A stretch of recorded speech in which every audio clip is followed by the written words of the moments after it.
Há 4 meses de terminar o seu governo, o governador Wanderlei Barbosa, ele começa a preparar o trem de pouso para baixar, para entregar os cargos de forma tranquila, organizar as contas. Isso é muito bom para o Estado, é algo que eu defendo há muitos anos que o Estado precisava e, felizmente para nós, está ocorrendo. Vamos entender o que eu estou dizendo aqui. Bom, o governador Wanderlei Barbosa era vice do Mauro Carlesse, né? Ele era deputado estadual. O Mauro Carlesse ascendeu ao governo do estado através a partir da cassação do então governador Marcelo Miranda pelo Tribunal Superior Eleitoral em 2018.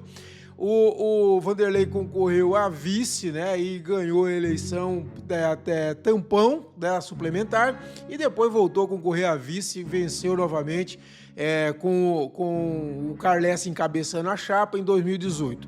Os dois começaram a se afastar, Mauro Carlesse e Wanderlei. Em 2021, outubro de 2021, o Mauro Carlesse é afastado pelo Superior Tribunal de Justiça e aí o Wanderlei assume e é reeleito em 2022. É a novela que nós estamos acostumados a assistir desde 2009, quando o Marcelo Miranda foi cassado pela primeira vez pelo Tribunal Superior Eleitoral. O que acontece, pessoal? Para vocês terem uma ideia, em 2026, como todos sabem, está fazendo 20 anos, ou seja, 2 décadas que não temos um governador que termine seu ciclo de mandato. Isso é um absurdo. Um estado jovem, um estado novo, e vão fazer esse périplo. Em 2009, o último que terminou um mandato de 4 anos foi Marcelo Miranda em 2006, ok? Marcelo Miranda eleito em 2002 na União do Tocantins, com apoio de Siqueira Campos. O Siqueira passa o mandato para ele e ele assume e aí cumpre os seus 4 anos, é reeleito em 2006, mas é o primeiro cassado em 2009 pelo Tribunal Superior Eleitoral. Assume Carlos Gaguin. O Gaguin não consegue a reeleição, perde uma eleição disputadíssima para Siqueira Campos em 2010. O Siqueira assume, só que quando chega em 2014, o Siqueira ele renuncia ao mandato, depois do seu vice, João Oliveira, que foi algo assim histórico. Acho que na história do Brasil, não sei se temos outro episódio do tipo, que o vice renunciou antes do governador. E aí o Siqueira também renuncia e assume Sandoval Cardoso. Sandoval Cardoso não consegue se reeleger em 2014, né? Ele ficou só 9 meses no governo, ele assumiu em abril de 2014 com a renúncia do governador do vice, Siqueira e João Oliveira, e vai até dezembro e perde a eleição para Marcelo Miranda. Marcelo Miranda assume e é cassado novamente pelo Tribunal Superior Eleitoral. Em 2018, Carlesse assume e é afastado em 2021 pelo Superior Tribunal de Justiça. E aí o Wanderlei assume o cargo e fica até hoje, com o susto que levou em 2025, quando em setembro ele também é afastado do cargo de governador, mas consegue voltar em dezembro do ano passado. Ele conseguiu, ficou só 3 meses fora do cargo e voltou e vai terminar o mandato. Isso é muito bom para o estado. Então, 2 décadas sem um governador que termine o seu mandato, e temos aí então o Wanderlei acabando com esse tabu. Um outro tabu que o Wanderlei está derrotando é que ele é o primeiro governador que termina o mandato sem direito à reeleição. Ou seja, cumpriu já um mandato, cumpriu o outro e aí não pode ser reeleito, termina o mandato para entregar o governo para o próximo. É o primeiro em 24 anos. O último que conseguiu esse feito, que é tão normal Brasil afora, foi Siqueira Campos em 2002, quando o Siqueira foi eleito em 94, reeleito em 98 e em 2002 terminou o mandato. Depois dele, nenhum mais conseguiu fechar esse ciclo de 4. Nenhum foi reeleito e nenhum conseguiu, então, terminar o mandato sem direito à reeleição. E isso é muito bom, é o que está ocorrendo agora, que eu quero trazer para vocês aqui. Olha lá, a matéria que nós trouxemos, tem a íntegra aí na coluna do CT. Há 4 meses do fim do mandato e visando a lei de responsabilidade fiscal, governador Wanderlei edita decreto de contenção. E tá certíssimo, governador. É hora de colocar os pés no chão, organizar as contas para que faça uma transição tranquila, seja quem for o próximo governador. Ganhe quem ganhar.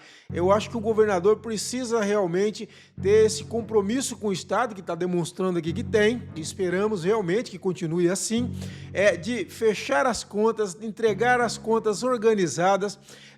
O Estado, ele chegou a ter um princípio de preocupação em mim, que acompanha as contas do Estado há muitos anos. No início do ano passado, eu trouxe aqui para vocês toda a polêmica, que o governo começou a querer estourar o limite prudencial, estourou o limite de alerta e estava estourando o limite prudencial. Acabou estourando o limite prudencial no segundo quadrimestre, no segundo quadrimestre, acho que é isso mesmo, mas depois voltou, tá aí, enfim, dentro da normalidade. E a gente espera que entregue, inclusive, abaixo do limite de alerta. O limite de alerta é de 44,1, o limite prudencial 46,32. E a gente espera que consiga entregar, inclusive, abaixo do limite de alerta. Isso é bom? Por que é bom? Porque dá liquidez, mostra que o Estado tem liquidez. Ou seja, o comprometimento com folha não está acabando com a capacidade do Estado de investir, como do Estado de pagar suas contas em dia, como nós tivemos. Quando o Siqueira entregou o governo para o Marcelo em 2002, no início de 2003, janeiro de 2003, nós tínhamos mais ou menos 35,7% de comprometimento de receita corrente líquida com folha. O Marcelo entrega o governo para Mauro Carlesse em março de 2018 com 58%. Você colocando mais o custeio que tem aí, sobra muito pouco para o Estado investir, né? E aí nós tivemos aquela grave crise fiscal até 2018, que o Estado não conseguia pagar fornecedor, teve que mudar a data de pagamento dos servidores. O plano de saúde, lembra? O plano de saúde na época, hoje é Servir, mas na época era plano de saúde.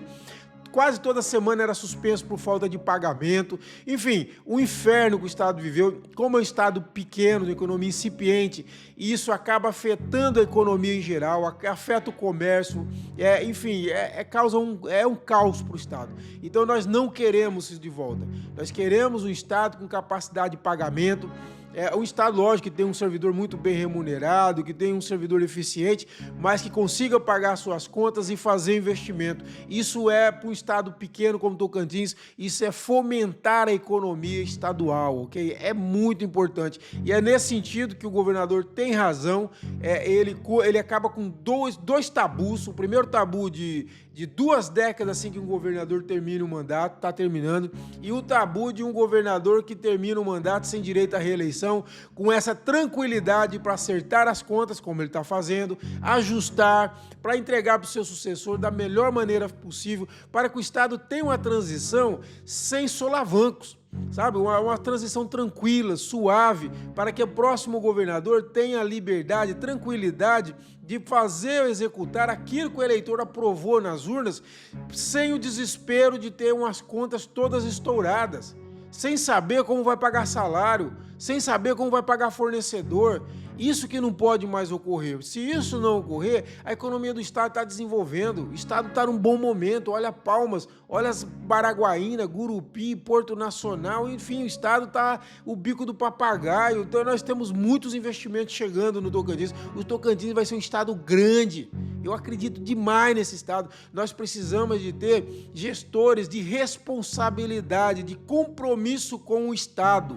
Se nós tivermos isso, se o governo não atrapalhar, o Estado será um grande Estado. Eu não tenho dúvida, eu amo esse Estado e acredito profundamente. E essa é a boa notícia. Governador, então, se preparando para o pouso suave, aterrissar sem muitos solavancos, para entregar o Estado para que ele siga no bom caminho do desenvolvimento, e é o que todos desejamos para o nosso Tocantins.